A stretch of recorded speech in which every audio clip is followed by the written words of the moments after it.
2 years ago, I was stuck in the worst version of myself. I'd wake up with no energy, scroll through my phone for an hour, barely get through work, come home exhausted, order takeout, watch Netflix until midnight, then repeat. I felt like I was sleepwalking through my own life. But then I discovered something that completely changed everything. And it wasn't some massive transformation or life-changing event. It was getting 1% better every single day. Here's something that blew my mind.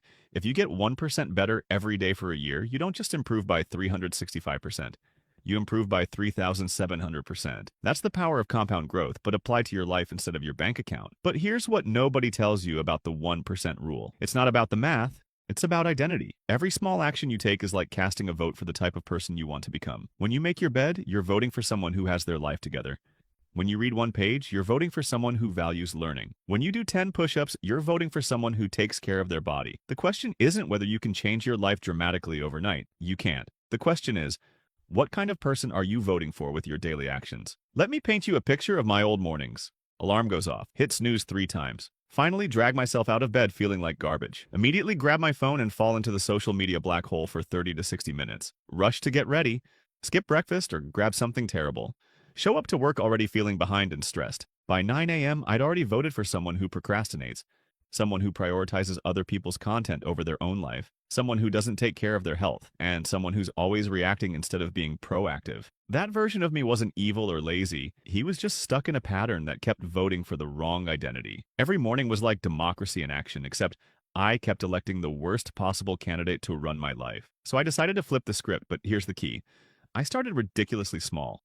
Instead of trying to wake up at 5 a.m. and meditate for an hour, I started with getting 1% better in 4 simple areas. First, I moved my phone charger out of my bedroom. That's it. Couldn't check social media immediately because my phone wasn't there. This created a tiny pocket of silence where I could actually hear my own thoughts instead of everyone else's. Second, I put a glass of water by my bed the night before. When I woke up, instead of reaching for my phone, I'd drink the water. Boom. I'm now someone who hydrates their body first thing in the morning instead of dehydrating their attention. These changes took 0 willpower and about 30 seconds each, but they completely changed the trajectory of my morning. After a week of this, something weird started happening. Because I wasn't immediately diving into my phone, I started noticing how I actually felt when I woke up. Because I was drinking water first, I started wanting to make better choices throughout the morning. Small wins create momentum for bigger wins. It's like your brain starts thinking, oh, we're the type of person who makes good choices now? Cool, let's make more good choices. I added a third micro habit. I started making my bed every morning. Not because making your bed changes the world, but because it's the first victory of the day. Before I even had breakfast, I'd already completed something. I'd already voted for someone who finishes what they start. 3 tiny changes. Maybe 2 minutes total. But they completely rewired my morning identity from someone who's reactive and chaotic to someone who's intentional and calm. The mornings were working, so I applied the same 1% principle to my evenings. Instead of falling into the Netflix black hole until midnight, I created what I call my shutdown ritual. First, micro change. I set a phone alarm for 9 p.m. labeled digital sunset. When it goes off, all screens go off. Not forever, just for the last hour of my day. This created space for my brain to actually wind down instead of getting pumped up by whatever drama was happening on the internet. Second micro change. I laid out my clothes for the next day. Takes 30 seconds, but it means tomorrow morning I'm voting for someone who's prepared instead of someone who's scrambling. Third micro change. I wrote down 3 things that went well that day. Not a gratitude journal with fancy prompts. Just 3 good things. This trained my brain to end each day looking for what went right instead of obsessing over what went wrong. After about a month of these tiny changes, bigger changes started happening automatically.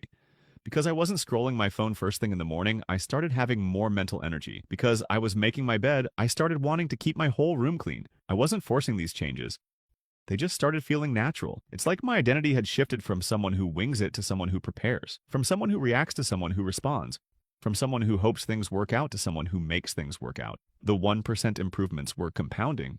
Each good choice made the next good choice easier. The morning and evening routines were transforming my personal life, but work was still chaos. So I applied the 1% rule there too, starting with the smallest possible changes. Micro change 1. I started each workday by writing down my 3 most important tasks. Not a massive to-do list with 47 items. Just 3 things that would make the day a success. This took 2 minutes, but completely changed my focus from being busy to being effective. Micro change 2. I batched all my email checking into 3 specific times. 9 a.m., 1 p.m., and 4 p.m. This freed up hours of mental energy that I didn't even realize I was losing. Micro change 3.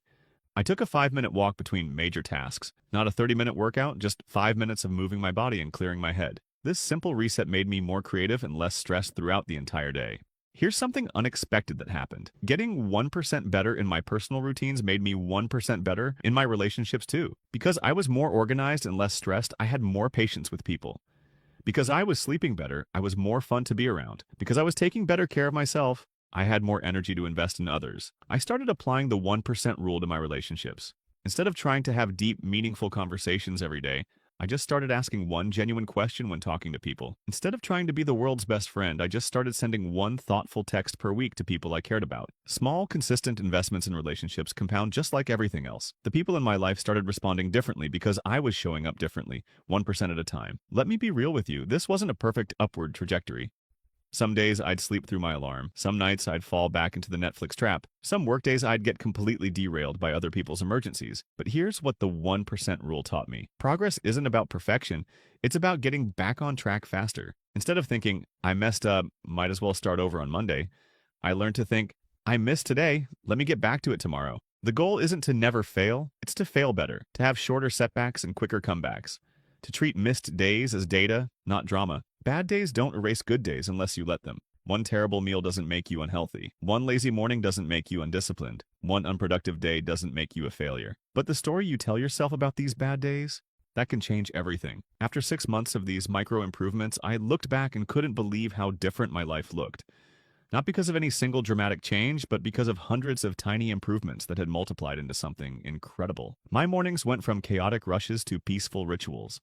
My workdays went from scattered stress to focused productivity. My evenings went from mindless consumption to intentional restoration. My relationships went from surface-level interactions to meaningful connections. But the biggest change wasn't external, it was internal. I'd gone from seeing myself as someone who struggled with discipline to someone who was naturally organized. From someone who was always behind to someone who was prepared. From someone who hoped for the best to someone who created the best. So, where do you start? Pick one area of your life that feels stuck and identify the smallest possible improvement you could make. Not the biggest, most impressive change.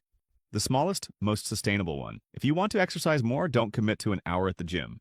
Commit to putting on your workout clothes if you want to read more. Don't commit to a book per week. Commit to reading one page. If you want to eat healthier, don't overhaul your entire diet. Commit to drinking 1 glass of water before each meal. Start so small that it feels almost silly not to do it. That's how you know you've found your 1%. Here's my promise to you. If you get 1% better every day for the next 90 days, you won't recognize your life. The person you are today is the result of all the 1% choices you've made up until now. The person you'll be in a year is the result of all the 1% choices you make starting today. Which version of yourself are you going to vote for?